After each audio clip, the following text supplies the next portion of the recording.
Chaitanya Prabhu Jaya Gurumare Toma Bina Ke Joyaru Jagata Samsare Toma Bina Ke Joyaru Jagata Samsare Om Namo Bhagavate Vasudevaya Om Namo Bhagavate Vasudevaya Om Namo Bhagavate Vasudevaya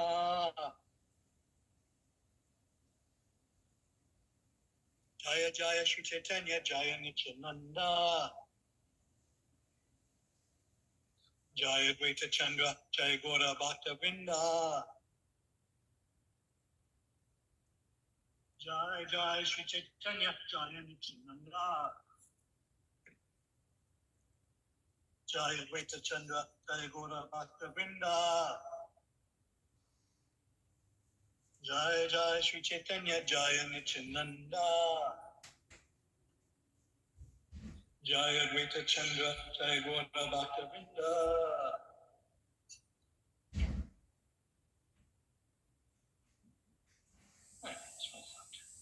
Reading from the Chaitanya Charitamrita, Adi Lila. This is very loud in the temple room. Text 48, and we'll probably do 49 also. Yeah, we might carry on from there, but that's what we're planning, 48.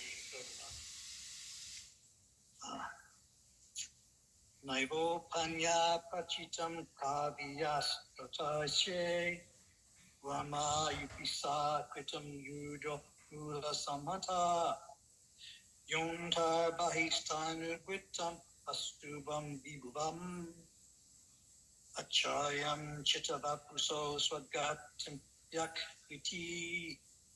Translation. O Lord, the transcendental poets and experts in philosophical science cannot fully express their indebtedness to you, even if they were endowed with the prolonged lifetime of Brahma. For you appear in two features, externally as the Acharya and internally as the Supersoul, to deliver the embodied living beings by directly hearing how to come to you. Report. This verse is from the Srimad Bhagavatam, Canto 11, Chapter 29, Text 6, was spoken by Sri Uddhava after he heard from Sri Krishna all necessary instructions. So let's look at the purport given to this verse from the Srimad Bhagavatam, 11:29:6. Translation, of course, is the same as the Srila Prabhupada translations that they used, and the purport. According to Srila Jiva Goswami, Lord Krishna is 10 million times more dear to a devotee than life itself. And according to Srila Vishwanath Chakrabarti Thakur, even by rendering devotional service for the total duration of 1,000 universal creations, a devotee cannot repay the debt he feels to the Lord for having awarded him loving service to the Lord's lotus feet. The Lord appears within the heart as Supersoul and externally both as the spiritual master and as his literary incarnation, the supreme Vedic knowledge of Bhagavad Gita and Srimad Bhagavatam. So that is the verse Adi Lila 184 with translation and the purport to that same verse as it's given in the additional translations of the Srimad Bhagavatam. Carrying on with text 49. Tesham sasati yuktanam bhajatam pradipurvakam dadari buddhiyogantam enamam mupyantite. To those who are constantly devoted to serving me with love, I give them the understanding by which they can come to me. Report. This verse from the Bhagavad Gita, chapter 10, text 10, clearly states how Govinda Dev instructs his bona fide devotee. The Lord declares that by enlightenment and theistic knowledge, he awards attachment for him to those who constantly engage in his transcendental loving service. This awakening of divine consciousness enthralls the devotee, who thus relishes his eternal transcendental melody. Such an awakening is awarded only to those convinced by devotional service about the transcendental knowledge of the personality of Godhead. They know that the supreme truth, the all-spiritual and all-powerful person, is one without a second and has fully transcendental senses. He is the fountainhead of all emanations. Such pure devotees, always immersed in knowledge of Krishna and absorbed in Krishna consciousness, engage thoughts and realizations as great scientists exchange their views and discuss the results of their research in scientific academies. Such exchanges of thoughts in regard to Krishna give pleasure to the Lord, who therefore favors such devotees with all enlightenment. Om Gyana Timarandasya Gyananjana Shlakaya Chakshuru Militam Yena Asma Shri Guruve Namaha. One very useful aspect of this particular edition of the Bhagavad Gita, which we're distributing now, is if you go right to the end of the pictures, the very first verse you come to is chapter 10, text 8. And those who have studied the Bhagavad Gita will know that chapter 10, text 8, 9, 10, and 11 are generally referred to as the nutshell verses, the essence of the entire Bhagavad Gita in 4 verses. Now, in this particular case of the Chaitanya Charitamrita, Krishnadas Kaviraj quoted from the 10th verse, but the whole 4 verses, starting with text 8. Aham savasa prabhavo matasara prabhantate iti bhuta bhajanti mam buddha bhava samanvita. Where Krishna states, I am the source of all spiritual and material worlds. Everything emanates from me. For those who perfectly know this, engage in my devotional service and worship me all with their hearts. Text 9. Machchita makata pada oriyantas parasparam katyantas tamam nityam tushanti cha romanti cha. The thoughts of my pure devotees dwell in me. Their lives are fully devoted to my service, and they derive great satisfaction and bliss from always enlightening one another and conversing about me. This is what Srila Prabhupada was alluding to in the purport, saying how, even the scientists, they find some small smidgen of happiness in discussing their theories amongst themselves. The devotees get far more pleasure discussing Krishna amongst themselves. Text 10, the one that was quoted in the Chaitanya Charitamrita at this point. Isham satadayuktanam vajatam guripurvakam dadi buddhayoganam yenamam upyantite.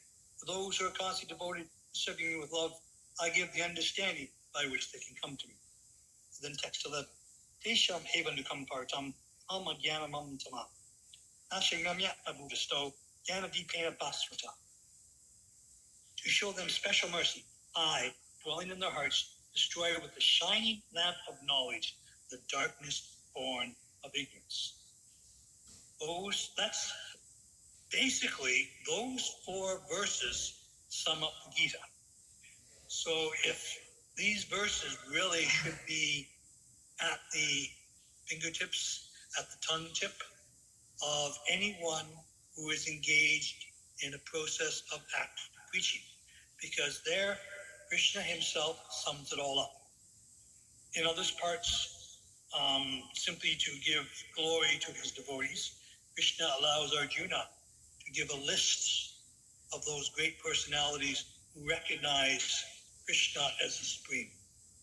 Even when Sukadeva Goswami first appeared on the fire sacrifice at Naimisharanya, when he first appeared simply by physiognomy, simply by looking at his body, the other sages could understand, yes, he is the most elevated.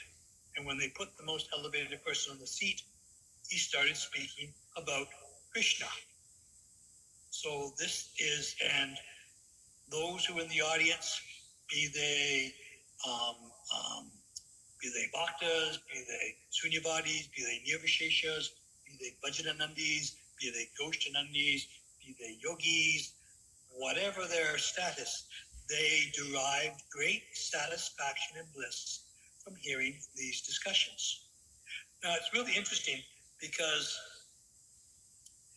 in one sense, it really wasn't a discussion. It was a discourse. There really wasn't a lot of question and answer.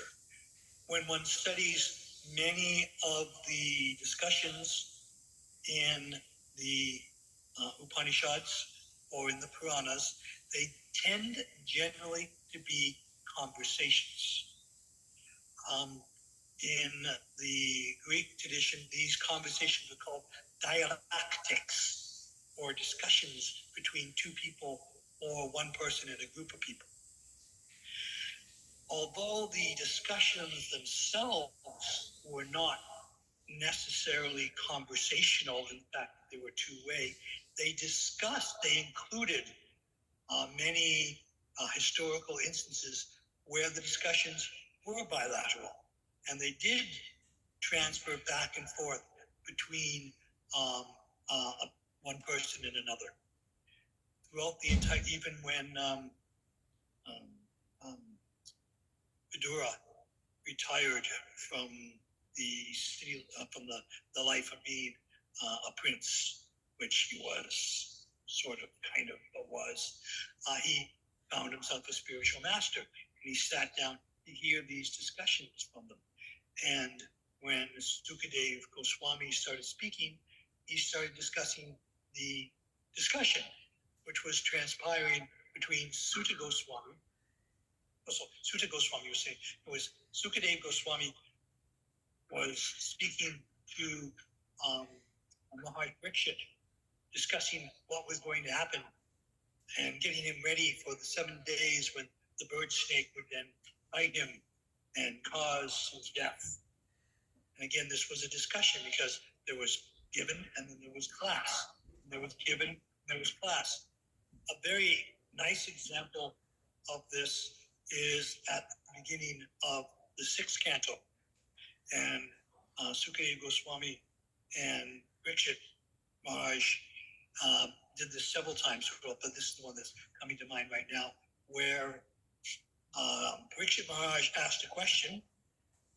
Sukadev Goswami then gave an answer, and Parikshit Maharaj rejected that answer.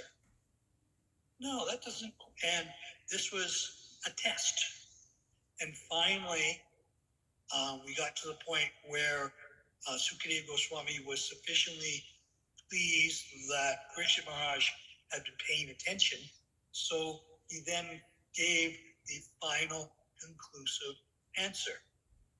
Similar thing happened when a 5-year-old Dhruva Maharaj decided to leave home because of an insult he suffered from his stepmother, from one of the king's co-queens.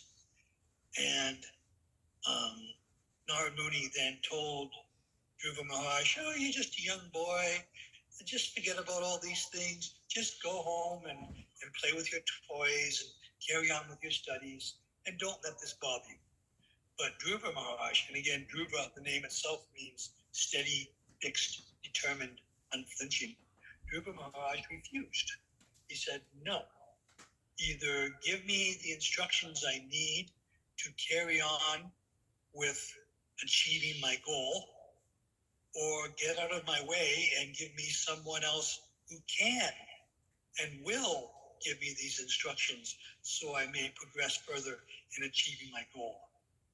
Now, at that time, his goal was to achieve a kingdom greater than his grandfather. And of course, his grandfather was Lord Brahma. So he wanted to be blessed with a kingdom which was greater than the entire material Bhumandala in which we inhabit. That was his goal. And then Narad Muni, seeing his determination, figured the only test that would qualify for such a personality is to give him what he wants and see what he will do with it. So then Narad Muni gave Dhruva Maharaj the mantra. And there's no one here to really ask, but the mantra he gave to Dhruva Maharaj was?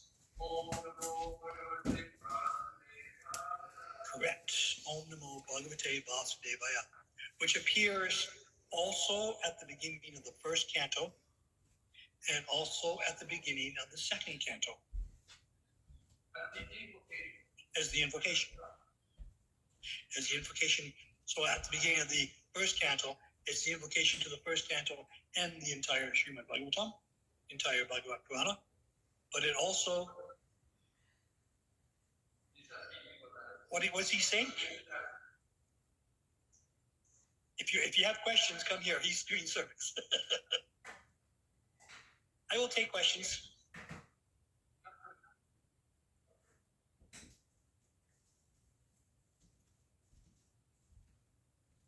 So then, as an invocation at the beginning of the first canto, it was an invocation both to the entire Bhagavatam and to the first canto. And we know the first and the second canto are the lotus feet of the Supreme Personality of Godhead. So we start with the invocation. We start at the bottom. When we take darshan, it's really interesting because generally when taking darshan of the deities, our view should start at the feet, then move up to the ankles, the knees, the thighs, the hips, the stomach, the shoulder, then the arms, and then the face, and then take everything in, which is more or less how the Srimad Bhagavatam is designed also. However, it's unavoidable when each individual first beholds the deities. We very rarely start at the feet. Most of us have our own specific spot on the deities where we look first. And that's not wrong. That's an aspect of our individual personality. But once we've achieved that spot, then we should start down at the feet and work our way up. Srila Prabhupada, in a similar way of reading the Srimad Bhagavatam, Srila Prabhupada said, it doesn't matter where you start, it's all nectar. However, for continuity and for the purpose of actually delving deeply into the knowledge, once we've read the spot that catches our attention first, then we probably should go back to the beginning and read our way through. And as we read our way through, for the first time, or the second time, even the third time, we need to really focus our attention on making sure we really read the purports. Srila Prabhupada didn't like us using highlighters, as quite often people, when they study in academic books, they will use highlighters to put what they think at that read is the most important time. However, we will find when we read through the book the second time or the third time or the fourth time, those spots that we highlighted at first actually get in the way because they draw our attention to them and make it more difficult to gain deeper or more in-depth knowledge and more in-depth realization through our readings because we're using an old technique which was good for us last time, but is not necessarily working for us this time. And we want to go deeper. When Arjuna heard the Srimad Bhagavad Gita on the battlefield of Kurukshetra, he did ask for a little depth and a little explanation, but ultimately this transcendental pep talk was to get the Leela to carry on. When we get on to the 11th canto and the Uddhava Gita, or when we get later in the Chaitanya Charitamrita, with the discussions between Mahaprabhu and Ramananda Roy, they really don't have the time constraint of a massive war about to occur. So there is a lot more time and a lot more ability to go deeper and deeper into the subject matter. What's generally described as the Uddhava Gita occurs within 23 chapters of the 11th canto, and it's generally described as consisting of 1,100 verses. And again, the Vaishnavacharyas have described it as being the Bhagavad Gita one step deeper. And it can go that one step deeper because there was not the urgency of 640 million warriors ready to destroy each other.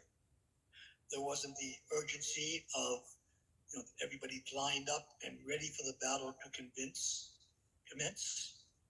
That whole thing when Uddhava was speaking with Krishna in what's now described as the Uddhava Gita, from the 6th chapter to the 29th chapter of the 11th canto, there was more time for that question and answer, so things could go deeper.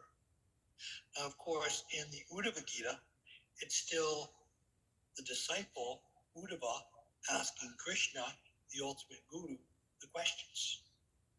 And then Krishna gives the answers, and Krishna gives the responses, and then we get the Bhagavad Gita a little deeper, a little more. But again, to totally appreciate the 11th canto, you really need to go through the other 10 cantos. We can read it. You can jump straight to the Uddhava Gita and read that. But don't use a highlighter, because when you get back to it the second time or the third time after reading through the Srimad Bhagavatam, you will find something deeper. And bookmarks are kind of okay, but highlighting can actually distract and impede our ability to delve deeper into the knowledge. And in a totally transcendental twist, when Mahaprabhu met Ramananda Roy, Mahaprabhu became the question asker, and Ramananda Roy became the question answerer. Why would Krishna do this? Well, we have to look at the entire mood of Chaitanya Mahaprabhu. His mood was to be that of a devotee. The devotees knew he was the Supreme Lord. They also knew he was engaged in Leela, and therefore, rather than fight against the master, which is never recommended, they went with his Leela. They merged into his Leela, and they went deeper and deeper into their own devotion by following his example of going deeper and deeper into his love of Radha and Krishna. So in that way, Mahaprabhu was playing the role of a devotee. Now, Roy is an interesting name when it comes to Gotras and the Varnashram system.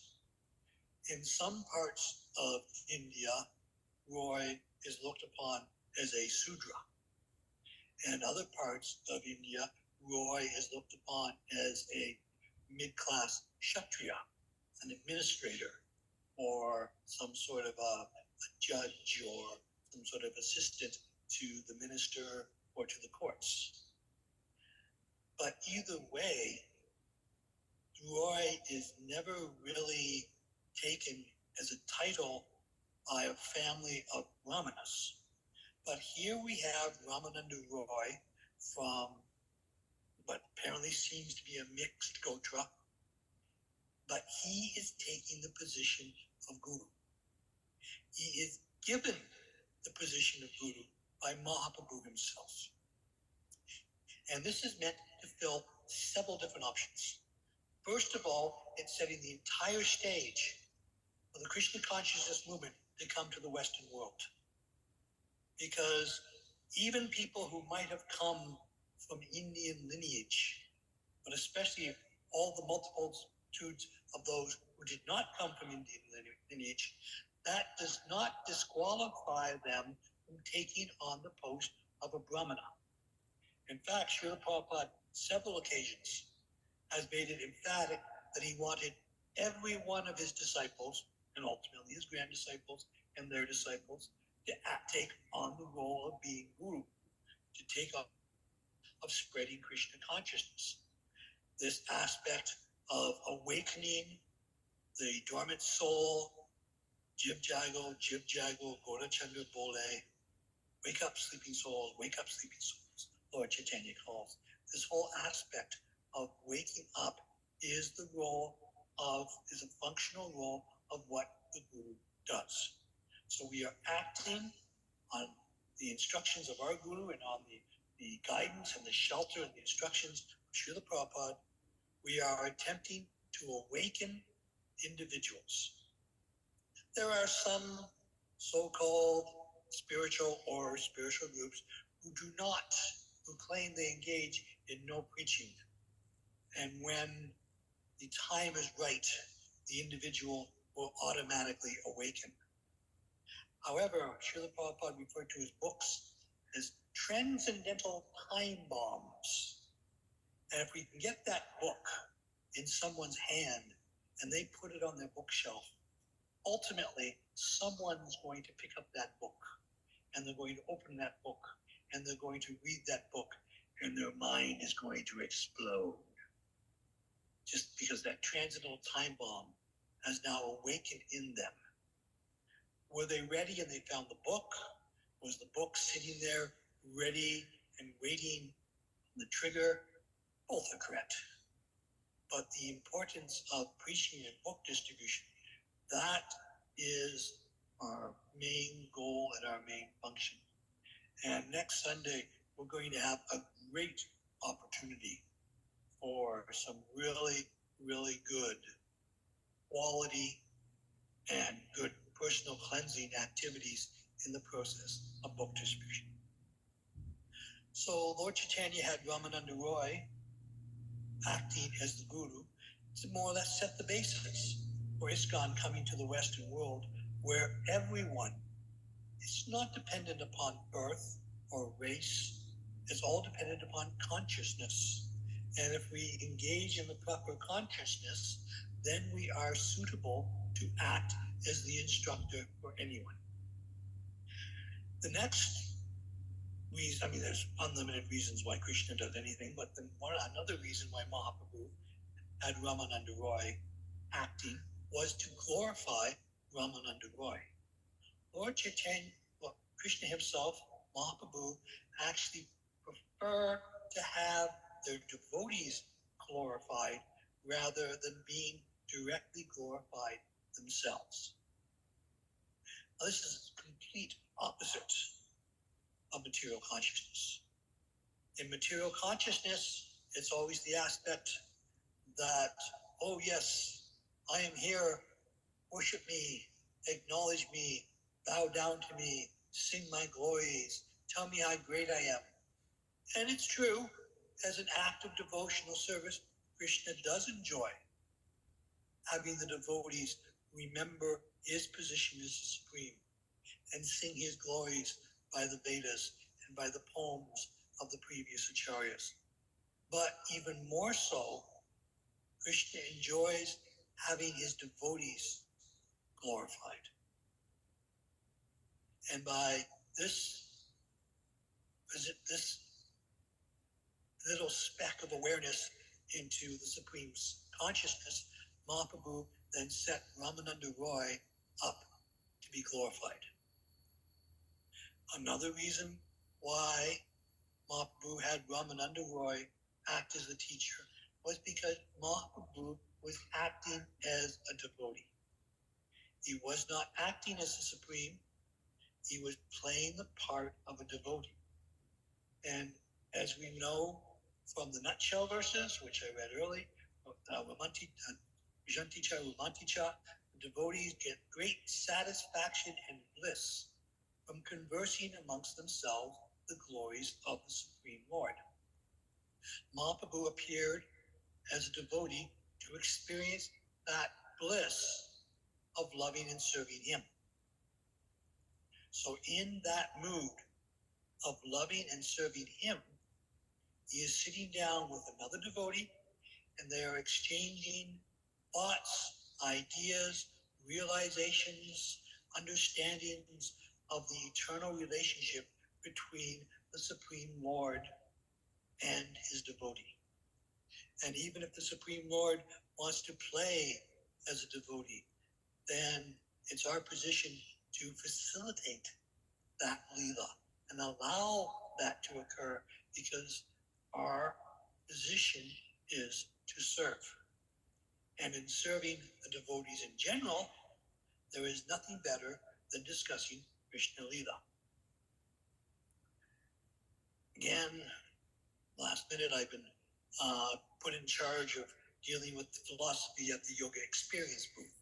So there's going to be people who show up who think they understand yoga, and I'm going to have to explain to them the yamas and the niyamas and how Bhakti Yoga, as presented by Srila Prabhupada, incorporates these, and most so-called yoga from yoga studios is not actually yoga because it basically focuses on asana, on postures, and pranayama, a little bit of breath control.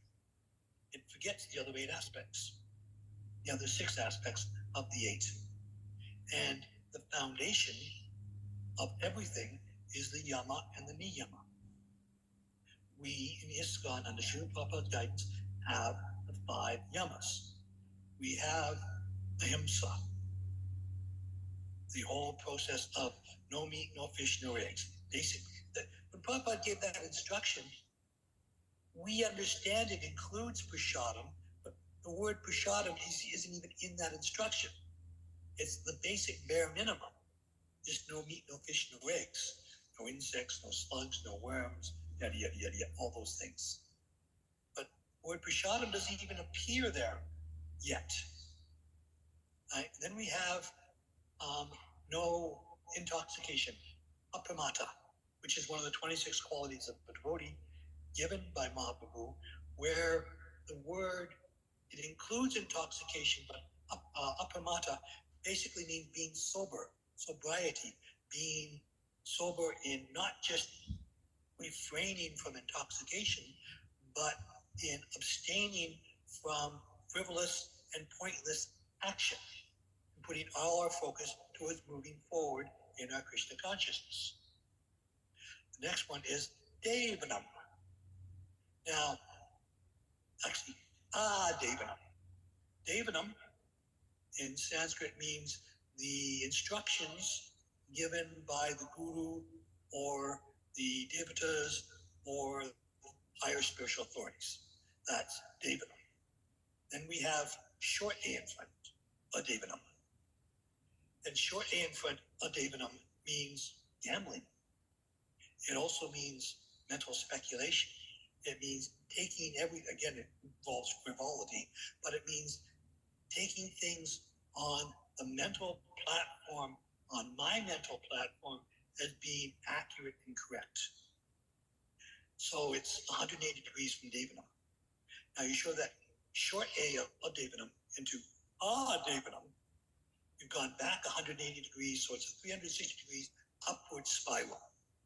So now that Devanam means taking the instructions of the spiritual master seriously to heart and giving up all frivolous mental concepts of what I think spiritual life should be, or what I impose upon others as being spiritual life, and instead maintaining the aspect of true humility and accepting spiritual authorities and their instructions as correct. Then we have, of course, brahmacharya. Now, brahmacharya is interesting. The word technically means totally studying spiritual subjects. However, if one is totally studying and engaged in spiritual subject matters, then there's absolutely no room for mundane activity. And the ultimate mundane activity, of course, is sex life. So if one is truly following a process of brahmacharya, then the very thought of sex life has no room to enter into the consciousness. So that is the whole aspect of celibacy. Just like it says in the Bhagavad Gita, chapter 2, text 59, you get Alam Krishna Divartate, you get the higher taste by giving up the lower taste. So that higher full study and full engagement and full involvement in spiritual activity means there's no room for the mundane because the cup is full. So the brahmachari is completely engaged in spiritual subject matter, therefore free from sexual desire. And of course, the last one is 16 rounds, Japa Vrata. the vow of chanting japa. In the whole process, I'm giving up my 2 hours every day to mumble these mantras. If that's our consciousness, we're really not understanding Japa Vrata, the vow of Japa. The vow of Japa is, it's not my 2 hours. It's not my day. It's not my life. It's not my body. It all belongs to Krishna. And as part of my sadhana, his external representative, the spiritual master, has asked me to give that time specifically for the focus on spiritual life. 16 rounds off the beads, 100 rounds off the bead. Chanting doesn't stop when we put our japa away. And that whole concept of engaging in the vow of japa, when we get to the niyamas, that's when it actually becomes sankirtan. But in the yamas, it's the japa vrata. So many people, you see people wearing these mala. They show up, I'm wearing my mala, I'm spiritual. No, you're wearing a necklace which happens to have 108 beads. It's not a mala until you use it like a mala.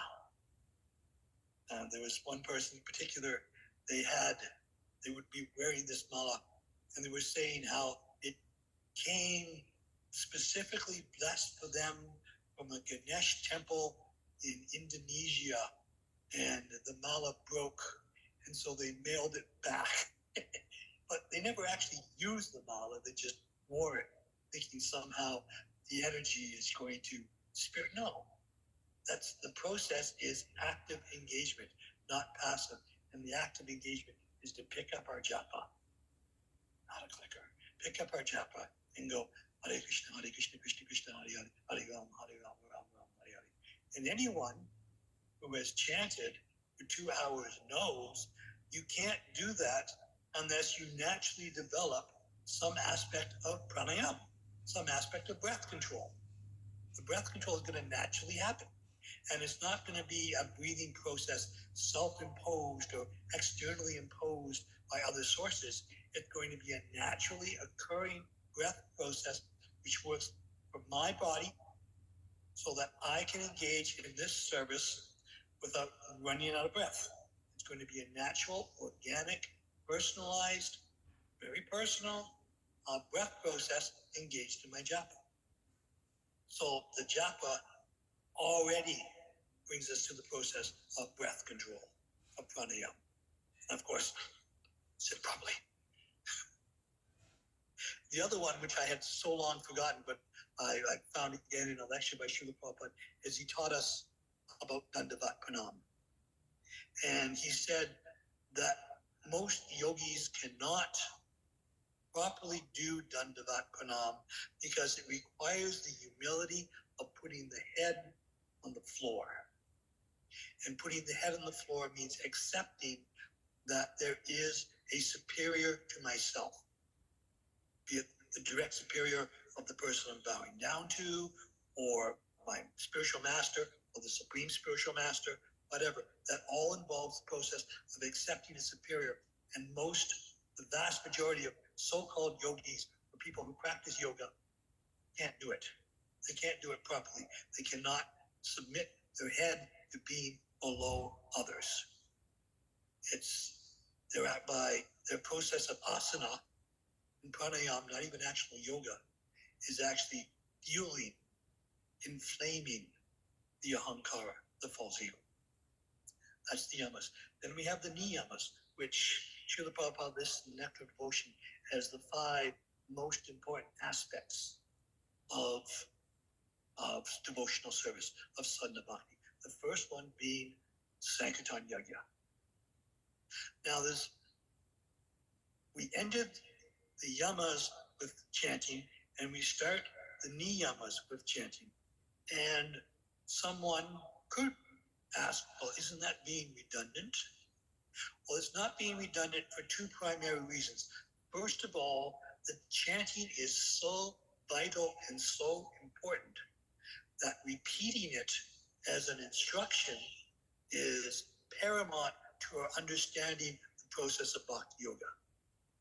And second of all, Sankirtan Yoga is different from Japa Vrata, because Sankirtan Yoga, we're all getting together. Japa is private and personal. Japa is what I do to try and awaken myself to my actual position with the Supreme Lord. Sankirtan Yajna, the congregational chanting, interestingly enough, includes the next 4 niyamas as well, but it brings us all together. And that group energy, few people talk about this in yoga classes, let's move our group energy. Anyways, this is real group energy because we're all coming together for the glorification of the Supreme Lord. And again, through that, try chanting in Kirtan, in Sankirtan for half an hour, 3 hours, 6 hours, 8 hours was not uncommon at one time. Again, you're developing breath control. You're not going to sing for half an hour, 2 hours, 6 hours, unless some natural type of breath control has already been imparted. So the pranayama is there. It's all part of it. After the next one, I don't want to look at my phone. I can remember this. Geez, last Bhagavatam. Oh, yes, of course. The tapas, the living in a sacred place. Now, we don't have that so much nor in this particular temple, but in days gone past in this temple, and still to this day in many temples, you're living in a single building with 30, 60, 100 other people. And that whole concept of Mathura Sthiti, of living in the holy Dhamma Mathura with so many devotees, that's austere. That's a tapas. That's challenging. I have to control my mind. I have to control my emotions. I have to put other people first. I have to understand the whole concept of rendering service unto the other devotees. And I'm not always at the first of the line. In fact, I might never be at the first of the line. And that's fine, because the first of the line is the one who gets to Krishna first. And that's not necessarily being the first one at the head of the Prasadam line, or the first one at the head of the Charanamrita line, or the first one leading the obeisances at morning darshan when the curtains open. That's not what first means. Then there's serving the devotees. That whole concept of Vaishnava Seva. I think I should come to. I think that was the second. I'm going to have to hone this down a little more for next Sunday. But Vaishnava Seva, serving the devotees. Again, that's the whole concept of taking the false ego, breaking its back, and replacing it with the true aham, the true I of serving the devotees. This is an important aspect which this one yoga studio I used to attend, it shut down just after COVID, and it wasn't because of COVID, but anyways, just because I was there and some jobs needed to be done, floor needed to be mopped, I would mop the floor. And the staff would get upset. No. We are the paid staff. You are paying to be here. You're not allowed to do service. Just like that whole concept just didn't resonate. I'm not allowed to serve the place while I'm engaging in what's supposed to be a spiritual activity. That just I couldn't grasp it. But that whole concept of serving the devotees, of giving pleasure to the devotees, and again, the best way to please the devotees is discussing and remembering the whole aspect of who of Krishna.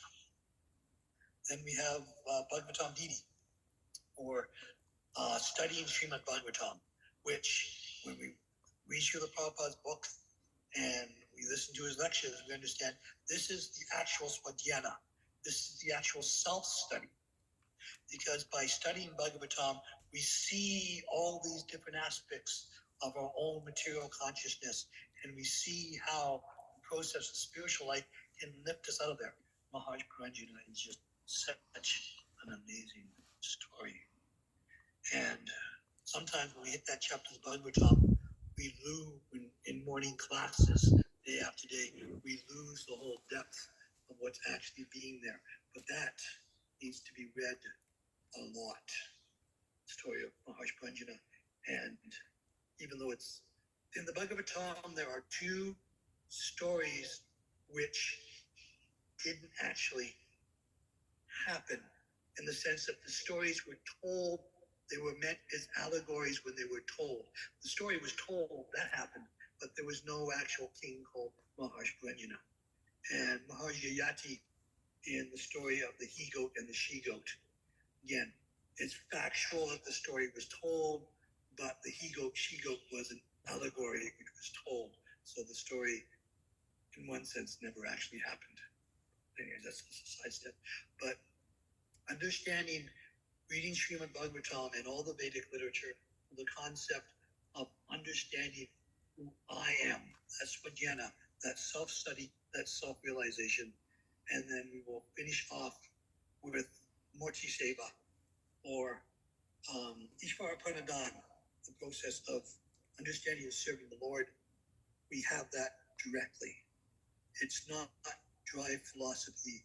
It's there, it's functional, it's practical, it's there. And next Sunday, we get to involve a lot of people who don't understand what they're doing. And they're going to be engaged in Morti Seva, in serving the deity, simply by beholding Jagannath, pulling the cart, by listening to the kirtan. They're going to be engaged in that seva. So we have the yoga process, and we need to let people, other people, get involved in that. And this whole thing stems down to the process of understanding that Krishna is in our heart as Chaitaguru, Atmaram, Paramatma, whichever aspect of him he was. And he's external as the Guru, the Acharya, the person who can lead us forward. And this is how we are going to get freed and wake up from our sleeping state. Thank you very much. Hare Krishna.